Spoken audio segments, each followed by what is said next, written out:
It's been 2 weeks since Vincent got arrested. Tapping my fingers at my desk, same emotions loom over me, refusing to go away. I sigh, shaking my head. No, he's gone. I can't keep waiting for him. After Vincent's arrest, I tried to forget about him, even going so far as to go on other dates. But every time I got there, I'd leave. If it wasn't Vincent, I didn't want him. Why? It was over. Vincent did it. When he didn't outright confess, but he didn't fight the officers as they arrested him, nor did he fight Officer Hammond as he was escorted out. I heard they're keeping him at the local cell until it's time for his trial in 2 months. It feels foolish to care so much about him, especially when he's involved in something like this. My phone beeped, and I looked down at the name. Katie. I ignored the call since I was still at work, but then she texted me. Drinks tonight? I can meet you at Barney's. It'd get my mind off things. I told her sure, just as I put my phone away. Dan cleared his throat. Ryder? Yes? I asked, forcing a smile. Dan didn't buy it. Is everything okay? This is the third time I've walked over and caught you on your phone. Yeah, everything's fine, just that I can't get Vincent out of my head. I nodded.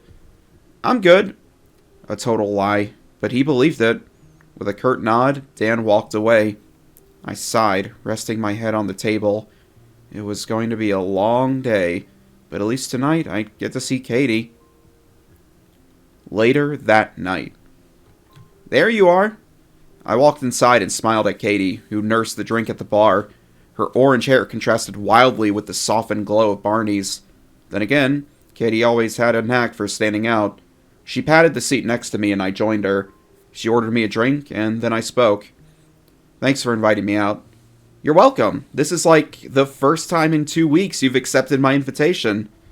Yeah, sorry about that. Things just haven't been easy. Katie stared at me as if she were waiting for me to open up. Taking a deep breath, I spoke, knowing full well she wouldn't leave until I told her what was going on. That was just how Katie was. Nosy to a fault, but a good friend. It's about Vincent. That guy you dated? Yeah, for a while. Until the police arrested him. Wait, arrest? She remarked. A couple of people near us glared, but she ignored them. When did that happen? When the police stormed into his place and said he killed Priscilla along with 3 other people. But I never saw Vincent at the party where she died. I would have known.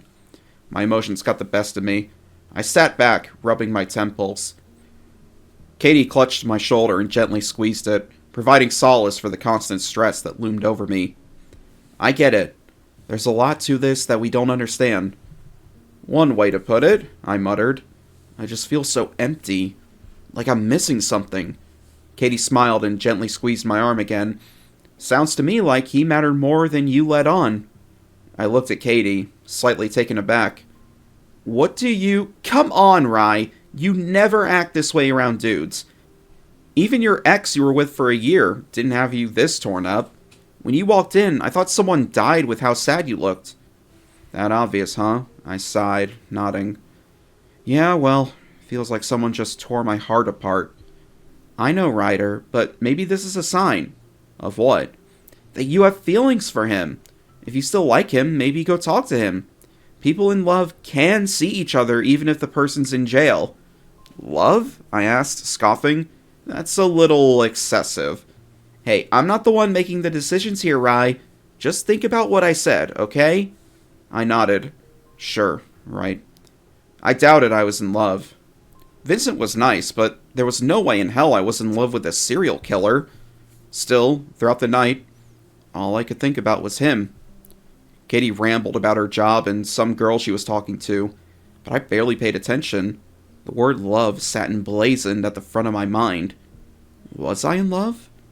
I'd have to sleep on it and figure it out. The next day. The feelings for Vincent never went away. I wanted to know the truth. I began with a call to the area where he was held. A woman spoke on the other end, saying I couldn't visit because he was a special case. What was so special about him? I tried to get answers, but the woman refused to say anything. Finally, after I pestered her long enough, Officer Hammond got on the phone. "This Ryder?" "Yes, please, just let me see Vincent." "You won't change a thing. I'll let you see him, but he's the one who committed all the murders." There was no way I could fight him on this. "Fine," I replied, sighing. "I'll come visit him in a couple of days." "All right. Can I bring him something?" I asked, though I wasn't very hopeful. "The only approved items are books and anything that doesn't require internet. So, I suppose a book." "Thanks." I hung up, sitting back. I refused to believe that Vincent did it. I wanted answers. Glancing at the clock, I saw it was still early. Today's an off day for me, since I worked over the weekend. I stood up, grabbed my keys, and went to the car. There was one place I could check in order to find answers. 20 minutes later. I pulled up to Vincent's house. The door was unlocked, much to my surprise. Guess the officers didn't give enough of a crap to lock it back up. Shrugging, I walked into the living room, but then went straight for the bedroom. If Vincent was innocent, there had to be something here. I opened the door and looked around the room. It was almost boring. I walked to the closet and opened it. Behind the clothes and shoes, a box sat in the corner. This could help. I pulled it out and dragged it to the desk. Just as I sat it down, something caught my eye. A notebook planner. One hidden between the drawers. I guess the cops missed this one, too. I pulled it out and looked it over. My eyes widened at the revelation. Vincent was a member of a private detective agency tasked with uncovering secret trafficking rings and murders. In the pages, I saw various words.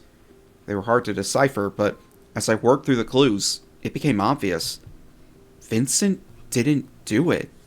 He was the one who was supposed to apprehend these people. So why did the police take him?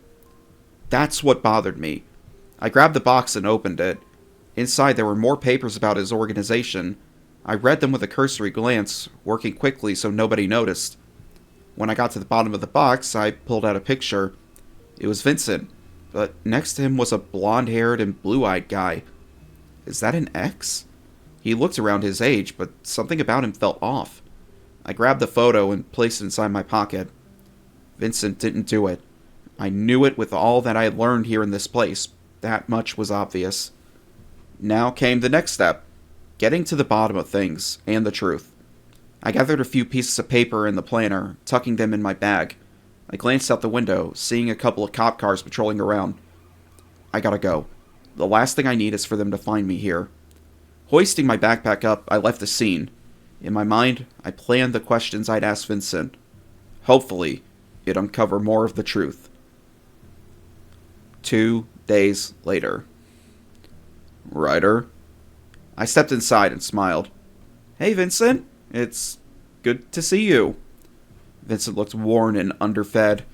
His hair sat in messy strands, and his face looked sunken. Despite all of that, he still looked incredibly attractive, almost frustratingly. I walked to his cell, and Vincent crept closer. I reached out, touching his cheek. "You're here," he said. "I am. It's good to see you." Vincent stepped back and nodded. "I suppose you want the answers, don't you?" "Just a little," I said, looking around. The guard was nice enough to let us have 10 minutes. "Just who are you?" I wanted to know if his answers corroborated with the evidence I found. Vincent nodded, looking away. "Right, I guess that makes sense. I'm not a bad person. I was framed. Someone had it out for me. I figured. Why did you avoid me? Why didn't you text me back?" "Because," he began, taking a deep breath, "I work for a private organization. The content we worked with is not for public disclosure. That day, when you came and saw me with my hands red, it wasn't blood. It was red dye I'd been using to prepare to cover up for my new mission." "Oh, I thought... Never mind. Is the arrest going to affect things?" "I don't know. But someone's had it out for me," he explained. "I didn't do it. I've never met Priscilla or any of those people." "Right," I replied. "Is there anyone who can help?" "I don't know. Maybe my PI or something. But for now, just don't get too involved, okay?" It was too late for that. "I won't." It pained me to lie, but I didn't want Vincent to stop me. By the way, this is for you. I handed Vincent a book of poems, something he enjoyed. His eyes widened. Ryder, this is a book. I figured with how boring it was here, you'd need it. It's long, too. Thank you, he said with a smile. I'll cherish it.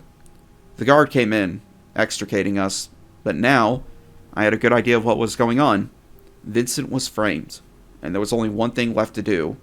Find the truth and exonerate him. 3 days later.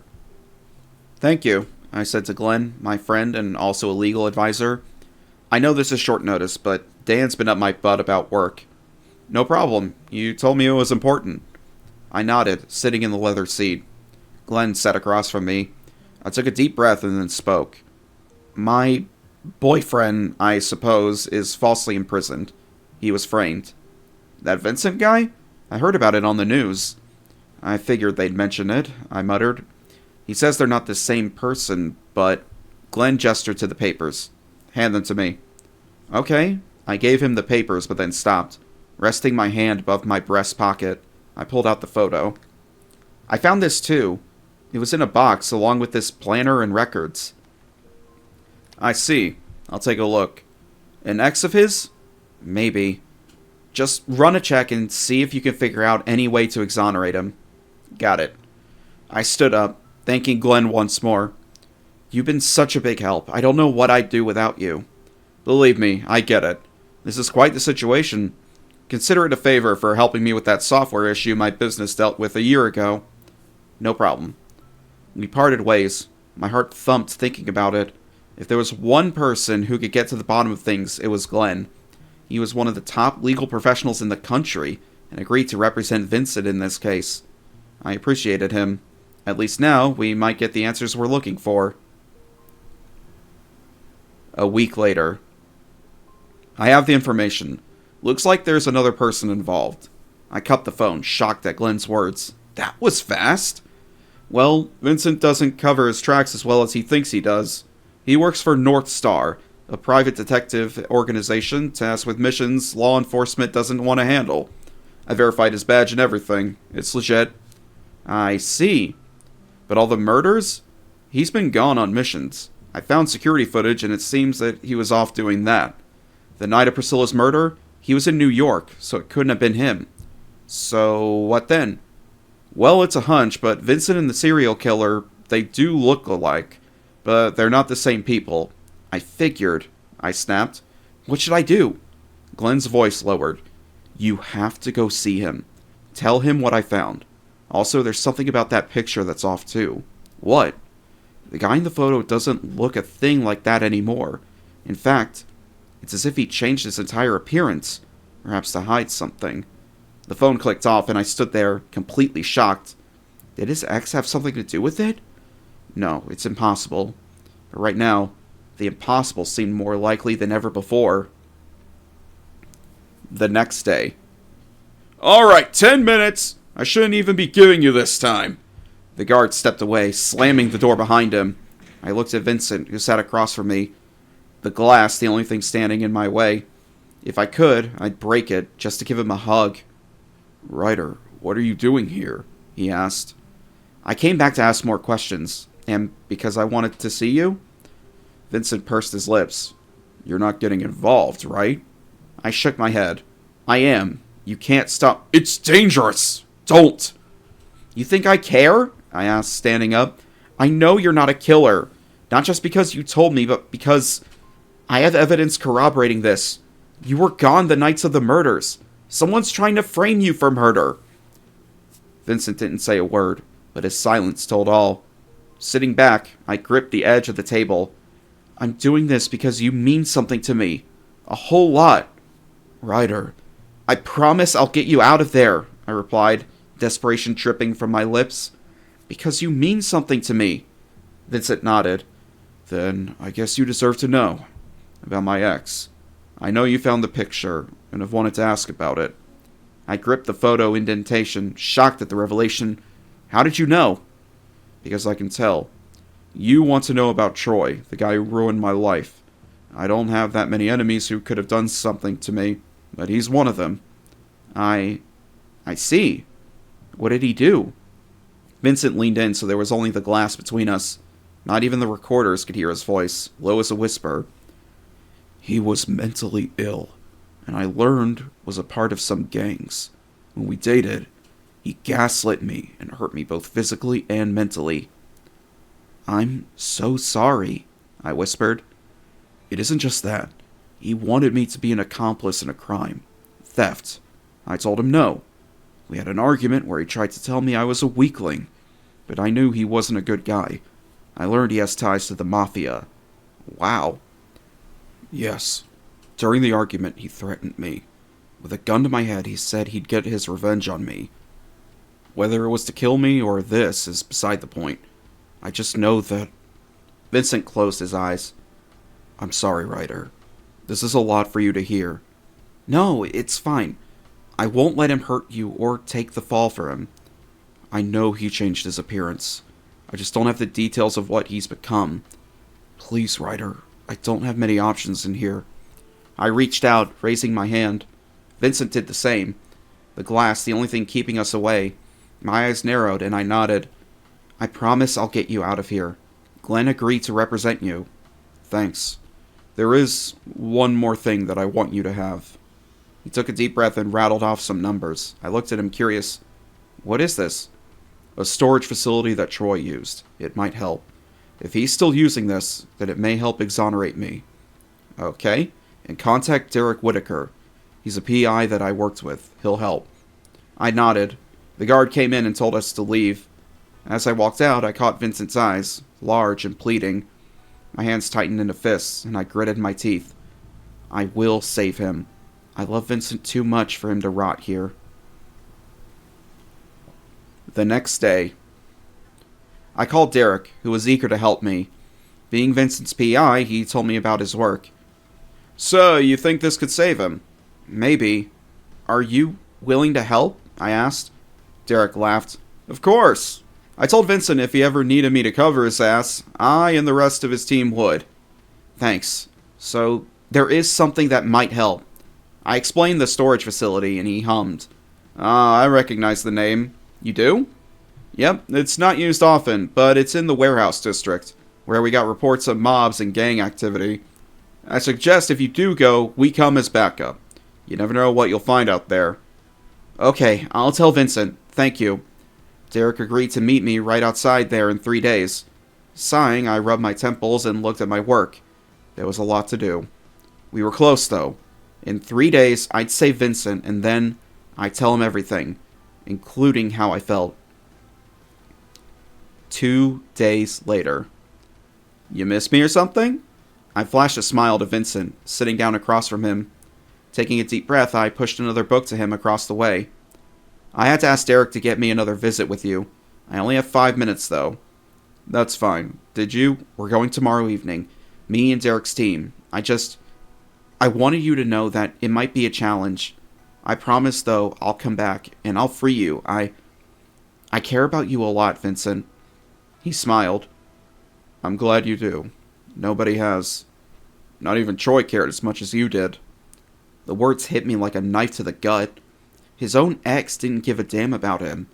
Wiping the tears away, I gathered myself. Well, once you're out, I'll show you how much I care. Vincent smiled. Thank you, Ryder. I can't wait to see you again, too. The sound of the guard's footsteps told me it was time to go. We blew kisses to each other, and I left, ignoring his quips towards me. There was one thing that I knew was certain by this point. Tomorrow, I'd free Vincent and find the truth I sought. The next day. The storage facility looked suspicious. I followed Derek through the different cubicles until we got to the one that Vincent mentioned. This is it.